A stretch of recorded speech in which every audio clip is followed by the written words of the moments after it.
The first complaint arrived 4 days after the Vethani crew came aboard. It was formal. 3 pages, filed through the station's administrative channel in triplicate, with a reference number and a subclassification code I didn't recognize. I had to ask the liaison office to translate the subject line. It read, Thermal Substrate Quality, Deficiency Report, Category Nutritional. The body of the document described my cooking as organically derived, improperly processed biological matter inconsistent with accepted consumption standards. There was a footnote. The footnote said that the smell alone constituted a minor environmental concern. I filed it with the others. By the end of the first month, I had 17. My name is Yua. I've been running the mess on Orbital Processing Station Vethorin for 6 years, and before that I ran the galley on 2 survey vessels and a transit hub that no longer exists. I know how to cook for 30 people on a resupply delay and how to stretch a grain ration across a double shift. I know which cuts keep a temperature and which ones don't, and I know that a good broth served at the right hour will keep a person working when nothing else will. That's the job. It's not a complicated job, but it requires a certain consistency, and I've always thought consistency was underrated. The Vethani didn't agree. They were a survey delegation, 12 of them, smooth-skinned, pale as chalk dust, with flat, wide cheekbones and eyes that shifted color in low light. Their food came in sealed silver cylinders about the size of my forearm, and they ate in shifts, standing, facing the same direction, which I was told was a cultural thing and not worth asking about. They tolerated the mess hall because the station's common area was under reconfiguration, but they made it clear the tolerance was provisional. Their senior delegate, a tall one named Ovith who wore a gray mantle and had the kind of posture that suggested he'd never once reconsidered an opinion, looked at my serving counter the first morning and asked through the translator unit what the large pot contained. I told him it was grain porridge with dried fruit and a bone broth base. He looked at it for a moment, the way you might look at something that had crawled in from outside. "We will not require that," he said. "That's fine," I said, and gave the pot a stir. "It's there if you change your mind." He didn't change his mind. None of them did, not that first week. They stood in their row with their silver cylinders and watched the human crew move through the line, and sometimes they spoke among themselves quietly, and I didn't need the translator to understand the register. I've been in enough mess halls to know what that particular kind of quiet sounds like. I kept cooking. That's what you do. The second week, one of the junior Vethani, a younger one with a narrower face who I noticed always sat slightly apart from the others, started lingering near the counter longer than necessary after the main meal service. Not eating, just standing there, looking at the steam coming off the soup pot. He never said anything. I didn't say anything either. I just left a small cup of the broth at the far end of the counter where it might have been set there by accident and went back to the kitchen. When I came out again, the cup was gone. This went on for about 10 days. Then I noticed the requisitions. Every 2 weeks, I filed a supply request with Station Logistics, standard procedure, quantities for the next cycle. The list came back with a secondary attachment I hadn't generated, a medicinal supplement order filed by the station's Vethani medical officer, a compact woman named Shurith who I'd seen exactly once in the corridor carrying a data slate. The attachment listed several items by their chemical classification codes. It took me a while to cross-reference them against my own pantry inventory, but eventually I got there. She was ordering my bone broth. Not by that name.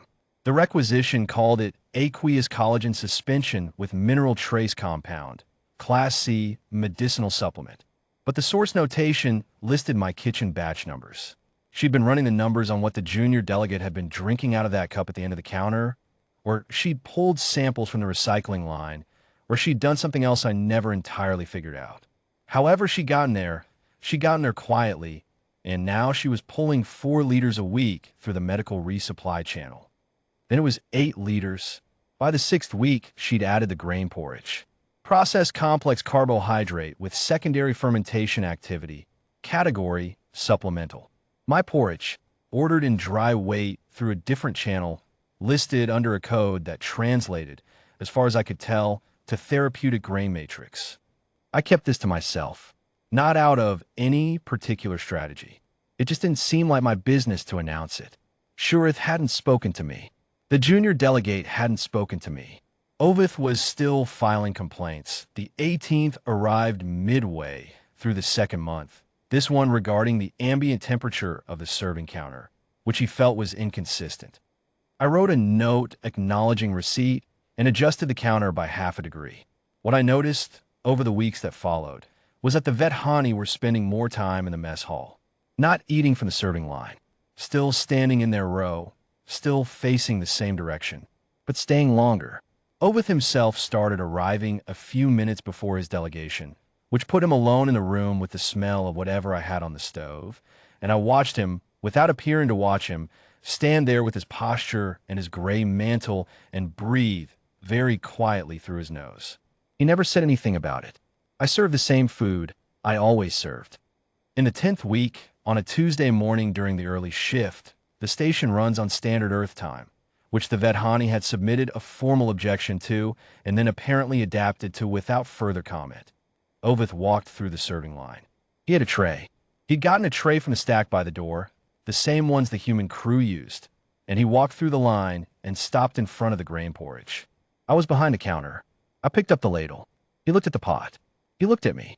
He had the expression of a man who was in the process of revising something significant but hadn't decided yet how to account for the revision in official documentation. "One portion," he said. I gave him one portion. I didn't say anything about it.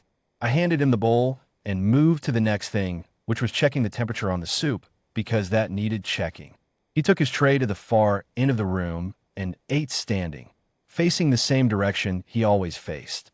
The junior delegate came through 5 minutes later and took a full bowl without making eye contact with anyone. Then 3 more of the delegation, one after another, each one looking at the counter with the same expression of mild administrative necessity, as though this had been planned and approved in advance, and they were simply executing it. By the 3rd week of the new arrangement, 11 of the 12 vet hani were eating from the serving line. The 12th, I later found out, had a specific dietary restriction that Shurith had flagged in her records, and she'd worked out a modified version with me, very quietly, via a written note passed through the logistics office. The complaints stopped at 18. I don't know if Ovith closed the file or simply stopped adding to it. No one informed me either way. Shurith's requisitions kept coming. The last one I saw before the delegation rotated out listed 7 items from my kitchen, all under Class C medicinal codes, all in quantities larger than what a 4-liter-a-week supplement program would require.